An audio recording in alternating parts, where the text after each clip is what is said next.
Ladies and gentlemen, boys and girls, children of all ages, welcome to our sports show. I'm your host, Robert.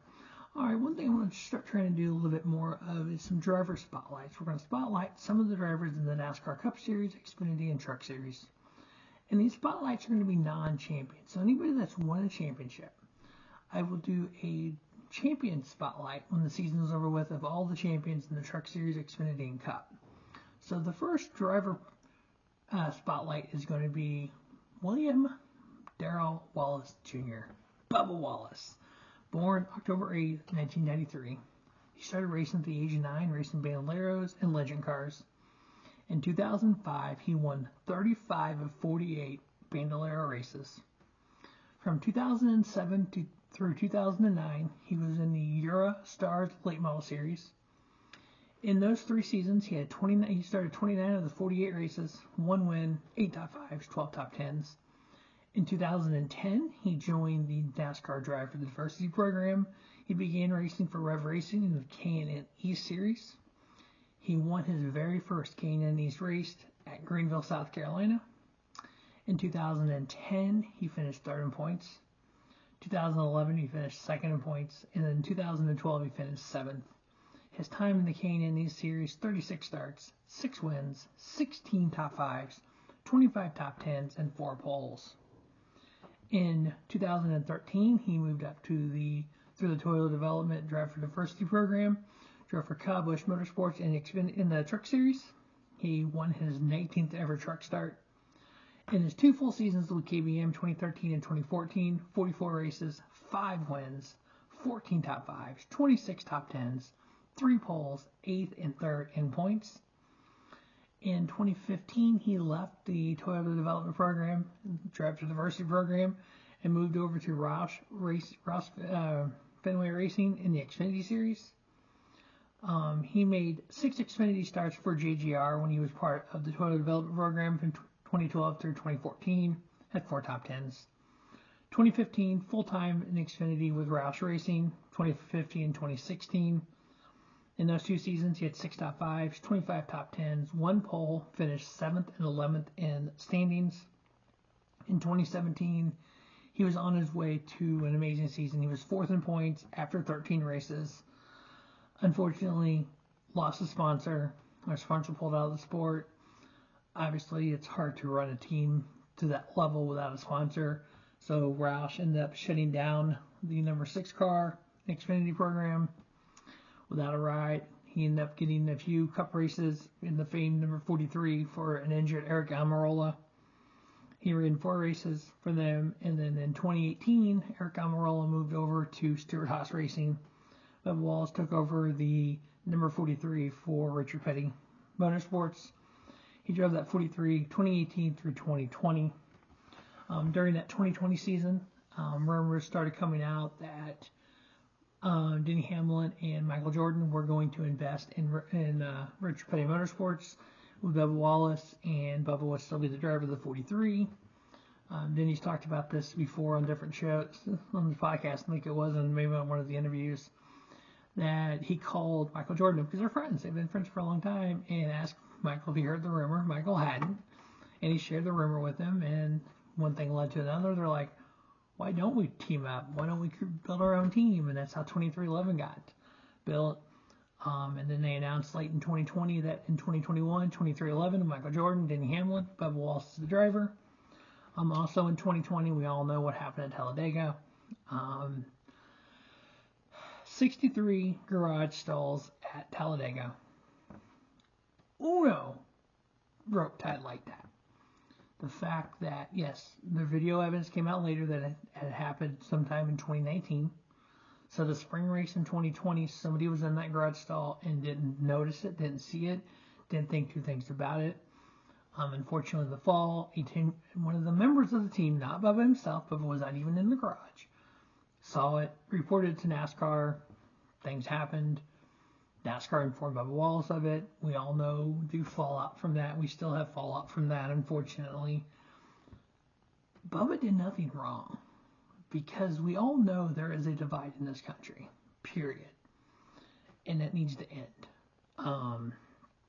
During his time driving the number 43 for Richard Petty Motorsports, he had 108 starts. 3 top 5s, and 9 top 10s. 2021, moving on to 2311 Racing, a one-car team. Yes, they had a technical alliance with Joe Gibbs Racing, but it was still 2311. In that first season, 36 starts, got that win at Talladega, the rain-shortened race. 3 top 5s, 3 top 10s, ended at 21st in points. Rain-shortening races are exactly the same as other races. They're just shorter. NASCAR didn't wait till Bubba Wallace got in the lead and threw a caution flag immediately. Go back and watch that on NASCAR Classics. The 23 was up front most of the day. He took the lead. He led like the final 7 or 8 laps. There was a spin in turn 4, caused a crash. Threw the yellow flag. Everybody decided, some people pitted, some people didn't. Before they could go back green, it started raining. It was on a Monday afternoon. It's already past halfway. There was no chance of them restarting the race based on the weather, based on no lights at Talladega, based on how long it takes to dry a 2.66 mile track. Once they lost the track, there was no chance of it restarting. Bubba was declared the winner. 2022, they added 2311 added the second team with Kurt Busch. Bubba ran 36 races on that year. Or 35 races, excuse me. He had 26 in the 23 car. Then he had 9 in the 45. We know Kurt Busch won Kansas that year, the spring race. Kurt got hurt. With the fact that 45 was in the playoffs, they moved Ty Gibbs over to the 23, moved Bubba in the 45 for the playoff run. The fall Kansas race, the 45 won. Bubba's second career win. Second place, and Denny over 3 seconds behind. There's a lot of people that like to, well, that was Kurt Busch's car. Kurt Busch's setup. Here's the thing, folks. When you make those statements, that was Kurt Busch's car, Kurt Busch's setup. Of course, Bubba won. First off, you could have put any driver in that car. Doesn't mean they're going to win. Doesn't mean they're going to speed down pit road. Doesn't mean the team is going to have an issue on pit road. It doesn't mean they're going to miss a crash. It takes actual ability to do those things. And if you're dead set, the only reason he won because it's Kurt Busch's setup and Kurt Busch's car, you're not putting down Bubba Wallace by saying that. You're putting down 2311. You're telling us that 2311 can only prepare one car to win. Because somebody had to drive that car. And if you put Bubba Wallace in a winning car and he wins, it's not the driver. It's the team at that point not preparing his car properly. I don't believe that for 1 second. So in that 2022 season, we know he only raced 35 or 36 races because at Las Vegas Motor Speedway, he got rain up the track, bounced off the wall, hung a left. We all know the outcome of that. 1 race suspension. John Hunter Nemechek filled in for him. So in 35 starts that year, 1 win, 5 top 5s, 10 top 10s, 1 pole, average finish, or finishing points 19th. 2023 so far has been his best metric year. 36 starts. Yeah, he tied top 5 tied with 10 top 10s, had the pole, finished 10th in points. Made it to the round of 12. Both 2311 cars made it to the round of 8 and the round of 12, respectively. Denny Hamlin said on the Netflix special that when he built 2311, he knew 5 years. It was going to take 5 years to build a championship caliber team. In year 3, both cars made the playoffs. Tyler Wright got to the round of 8. Bubba got to the round of 12. Both cars in the top 10 in points. So far in 2024, 6 races in, Bubba's got 2 top 5s, 2 top 10s. Now, so far this year, he has an average finish of 17.5. This time last year, he had an average finish of 22.0. At this time last year, he was 50 points out of the playoffs. Right now, he's 5 points out of the top 16, sitting 18 points. Yeah, 5th, 35th, 16th, 29th, and 15th. 1 year ago at Circuit of America, we know what happened. He finished 37th. He had the crash in turn 20 with Kyle Larson. He lost brakes. had the crash. We know his comments, he said. We know the unfortunate backlash of his comments, what people took the way he took it, but the fact that team bounced back to finish 10th in points, I'm not worried about this year. I'm confident they're going to make the playoffs again. I'm confident they're going to win races. It is a good team. Bubba's a good driver. If you look at the season average finish, Tyler Reddick and Bubba Wallace are pretty darn close. Bubba actually has a small edge in the average finish department. Let's see if I got it here. Doesn't look like. Hang on one moment.